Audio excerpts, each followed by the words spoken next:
Good morning, Year 3. Today's maths lesson is all about constructing different 3D shapes.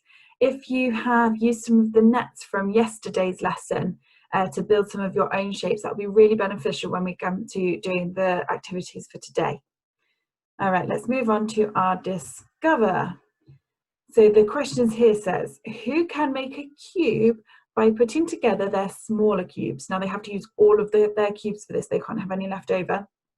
And part B says, Lee thinks he can make 5 different cuboids using all of his small cubes.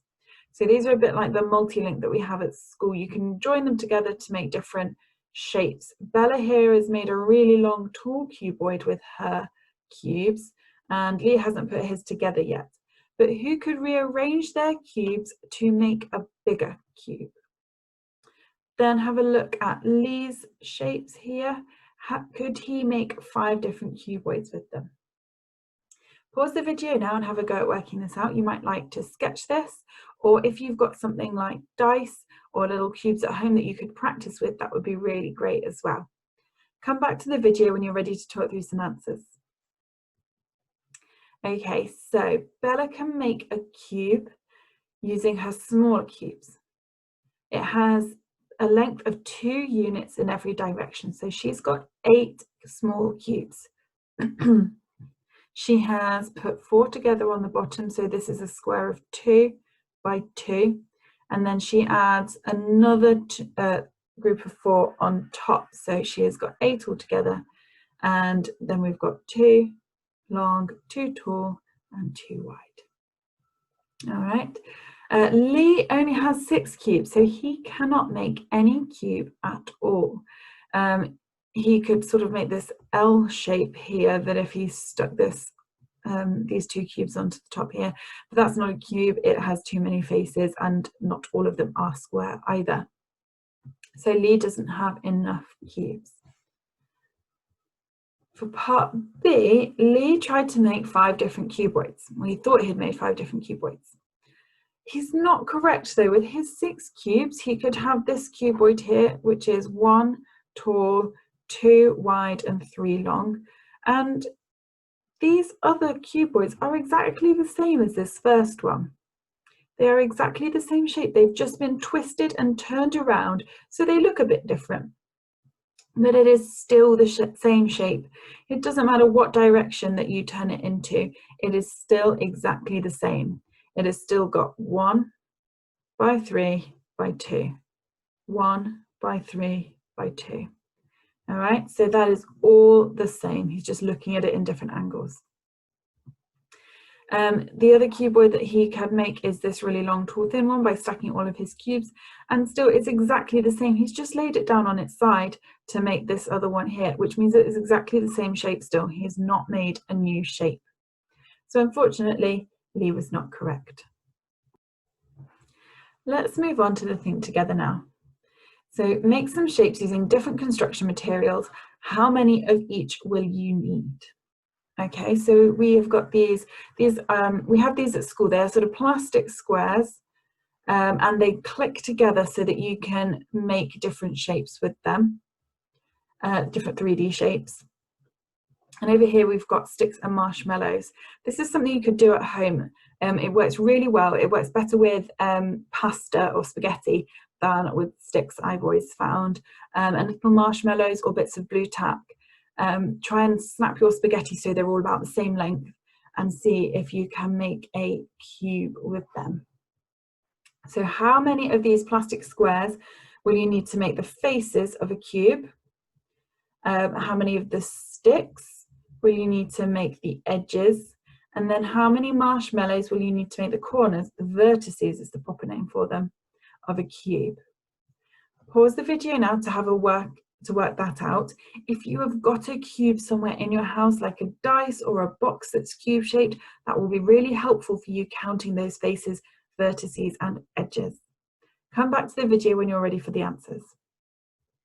Okay, so you will need 6 squares to make the faces of a cube, because a cube has 6 square faces, so you will need 6 of those plastic squares. You will need 12 sticks to make the edges of the cube. A cube has 12 edges, so you'll need each stick to represent each edge of the cube. And finally, you will also, you will also need 8 marshmallows to make the corners or the vertices of the cube. Well done if you got those correct. If you want to stop the video and maybe go and have a go at making your own cubes using spaghetti and blue tack or other equipment in your house, again, have a look at the nets that I sent you yesterday. You don't have to print those out. You could draw your own onto a piece of paper and cut it out. That will really help you to be developing your understanding of the different properties of a cube and other 3D shapes as well. Question 2 now.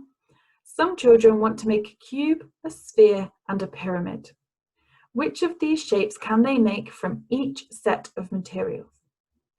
Which shape cannot be made from any of these materials?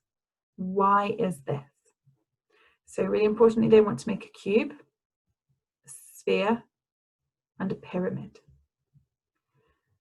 They could use, so A is both of these things together. They've got those plastic squares that we've got before, and there are some triangles here too. Again, they just click together at the edges to build the shape up. They have got some multi-link cubes here, so there's cubes that you can stick together to make different shapes. And finally, they've got the sticks and marshmallows again. So which of those shapes can they make, and which shape cannot be made from those materials? Why? So I don't just want to know which shape it is, I want to know why as well. Pause the video now to have a go at working those out, and then come back to the video when you're ready. Okay, so what shapes can they make? So with A, the squares and triangles, they can make a square-based pyramid. They could also make a triangular prism as well if they used the squares as the edges that go, the 3 faces that go around the middle sort of the prism, and then the triangles for the face on either end too. Or they could use the square as the base and then the 4 triangles to form the other faces of the pyramid.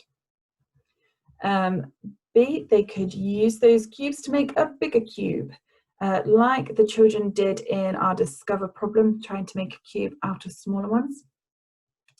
And C, they could also build a cube with these. They could also build a pyramid with them too, by joining the sticks together to make a triangle or a square for their base, and then sloping them in up to make the vertex at the top of the pyramid. However, they would not be able to make a sphere from any of those materials. A sphere has got a curve all the way around it, and none of those materials are curved in any way, apart from the marshmallows slightly, but again, not a sphere. A sphere doesn't have any flat faces, and it doesn't have any vertices either. Some of you will be ready to go into your green books now. Today you are working on page 95 of your Power Maths book, Constructing 3D Shapes. Good luck with those questions, and don't forget to ask or email if you get stuck at all. For those of you who would like a challenge, let's keep watching the video. So the challenge today says, which sets of materials could be used to make these 3D shapes? Shape A is a cylinder there, and shape B is a triangular prism. So sticks and marshmallows, squares and triangles, and linking cubes. So which materials could be used to make either of those shapes? Pause the video and have a go at working that out, and then we'll come back to talk about the answer in a minute. Okay, so none of those 3 materials would actually be able to make a cylinder. That's because there aren't any materials there that can form a curved edge. So it would be impossible to make the cylinder. However, the triangular prism, we could use the sticks and marshmallows to use 3 sticks there to build a triangular shaped face on the end, and then the same at the other, and join with 3 more sticks. The squares and triangles could also be used to build the triangular prism. We could not use the linking cubes though to make either of those shapes. None of the ends of the end faces on this triangular prism are not square, and they don't have any right angles in them. However, all of the faces on the cubes do have right angles in each corner. So therefore it would be impossible to build a triangular prism.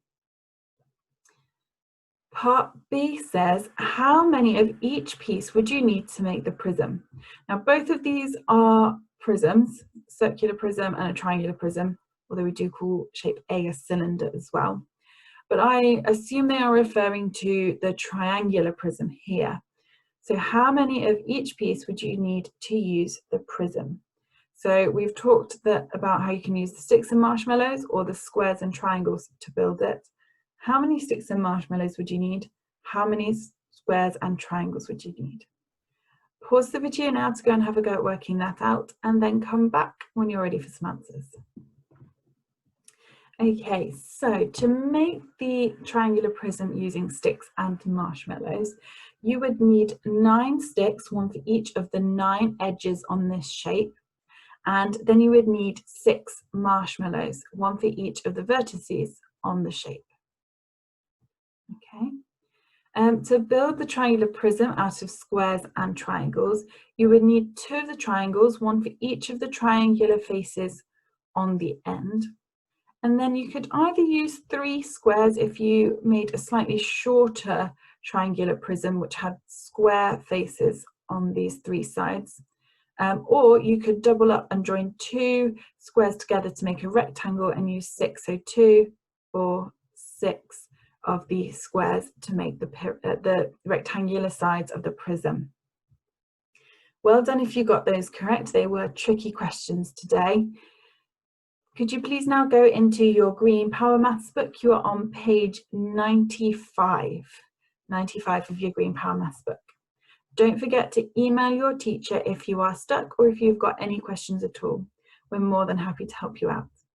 Good luck, and I'll see you tomorrow. Bye.